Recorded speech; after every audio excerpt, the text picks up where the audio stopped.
বিশ্ব মানবতার ফেরিওয়ালা আমেরিকা। চলুন দেখে নিয়ে যাক তারা আসলে কতটুকু মানবিক। ইসরায়েল কর্তৃক গাজাবাসীর উপর দীর্ঘদিন ধরে আগ্রাসন চালিয়ে যাচ্ছে।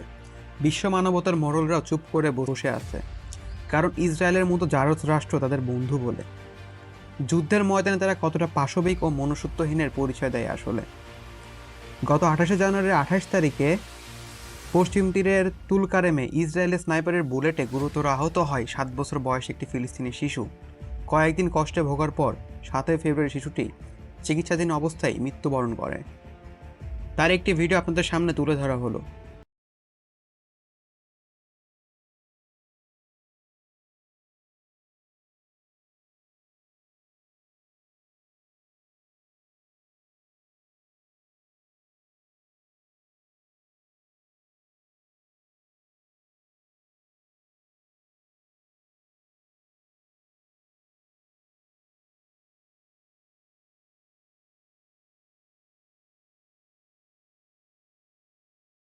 গাজায় খান ইউনুস হসপিটালে একটি অ্যাম্বুলেন্স আসে। অ্যাম্বুলেন্স থেকে একটি 5 বছরের ছোট শিশু নামে।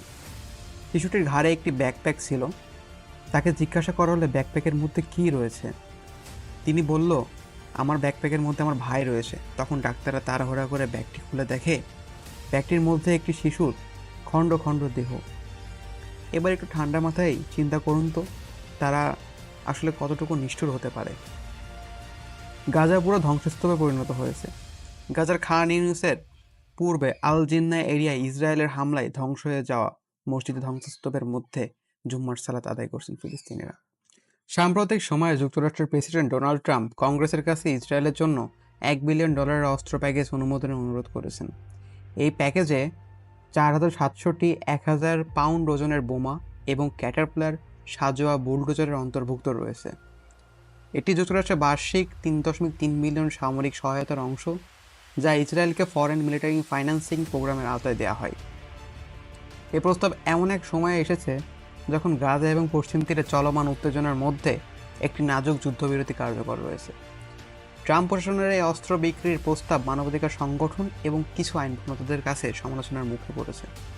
তারা উদ্বেগ প্রকাশ করেছে যে যুক্তরাষ্ট্রে সরবরাহকৃত অস্ত্র আন্তর্জাতিক মানবাধিকার আইন লঙ্ঘনের কাজে ব্যবহৃত হতে পারে।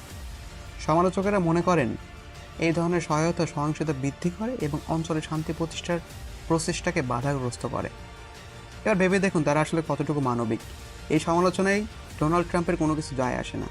তিনি তার অপারেশন চালিয়েই যাবেন। কোথায় কে মরলো না মরলো এটা তো দেখার বিষয় না, কারণ তিনি একটু মানবতাহীন একটি লোক। বিশ্বের সব থেকে বড় মানবাধিকারী সংস্থাগুলো যুক্তরাষ্ট্রে অবস্থিত। সম্প্রতি ডোনাল্ড ট্রাম্প হামাসকে হুমকি দিয়েছেন একটি জারজ রাষ্ট্র ইসরায়েলের জন্য। তাদের এই মানবাধিকারের সংস্থাগুলোকে হাতে চুরি পরানো উচিত।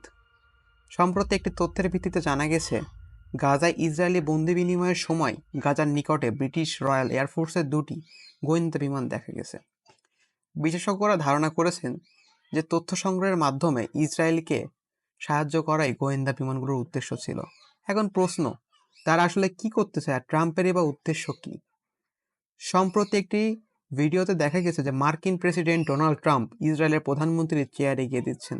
এছাড়া সম্প্রতি একটি বিজ্ঞপ্তিতে ডোনাল্ড ট্রাম্প বলেন গাজা খালি করে দেওয়ার জন্য এবং গাজা সম্পূর্ণরূপে ইসরায়েলকে দিতে চায় ডোনাল্ড ট্রাম্প।